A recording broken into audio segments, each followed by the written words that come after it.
तू दिलंस त्याचाच मोबदला तुला मिळाला.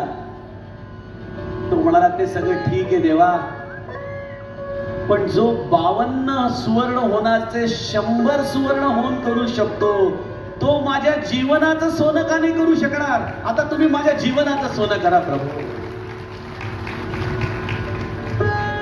सज्जनो, हे आहे लक्ष्मीचं खरं नाव. पराकाष्ठा करा. बघा तुम्ही पैसा कमवण्यासाठी किती पराकाष्ठा करता. तुम्ही तेवढी समवेत आपण याल, आपण मला नित्य समाधान देऊन जाल. प्रभू मला नाम द्या. सज्जनो, त्याच्या जीवनामध्ये आणि रामाला देखील ही मोक्ष लक्ष्मी पाहण्याची अपूर्वाई 2 शब्दांचं विवरण केलं की ज्ञान हे शब्दांच्या आहे.